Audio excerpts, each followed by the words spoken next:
Welcome back to our Caring for Aging Parents checklist series. I'm Tamara Berman. And I'm Ozzy Martinez with Century 21 New Heritage. In our first video in this series, we suggested creating a binder containing pertinent details regarding your parents' medical, legal, financial, insurance, as well as end-of-life wishes and directives. Today we are discussing the medical section of the binder.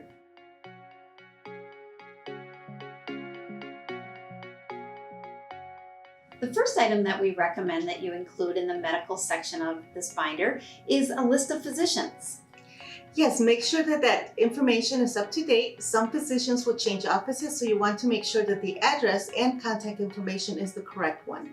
So in addition to their name and phone number, I would recommend that you include what type of physician they are. Are they a specialist of some sort, and what are they treating your parent for? And where are they at in that treatment? Just so that if you have to step in and oversee your parents' medical care at any time, you're aware of who they're seeing and what they're being treated for. And who to contact.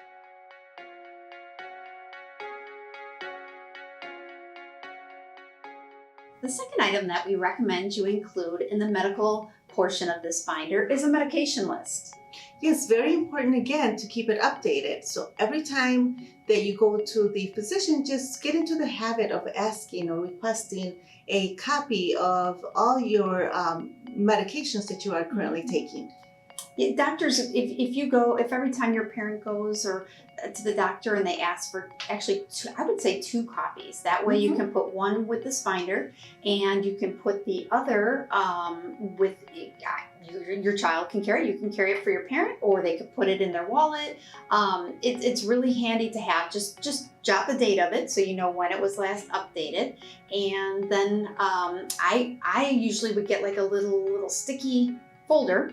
It's almost like a little pocket, and you can stick it onto this part of the binder. That's very nice. And just date it and stick the list of medications in there. Great.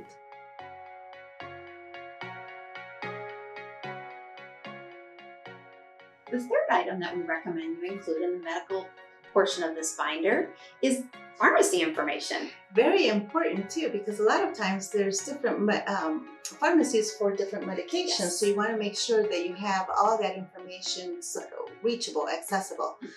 Sometimes there's mail-in medications. So you want to make sure that all that information is easily accessible for your loved one. When my mom was ill and unable to oversee her medications, we weren't even aware that she had both the local pharmacy and mail-in pharmacy. So all of a sudden, all this big amount of prescriptions arrived, and we were kind of like, what do we do with this? Right. So having that information, we didn't even know who to call, and we had to look at the sticker to see who to call to say, stop, Exactly. we don't need any of this anymore. Some are specialty medications, so then it's a Yes. special type of pharmacy that you need to access it from. So important to have all that information in that one place. Absolutely.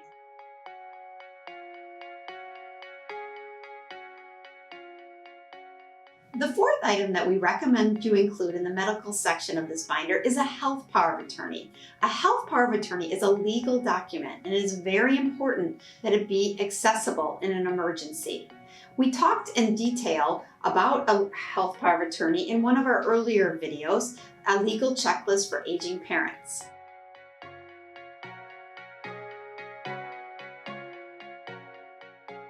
The final item that we recommend you include in the medical section of this binder is a release of information form.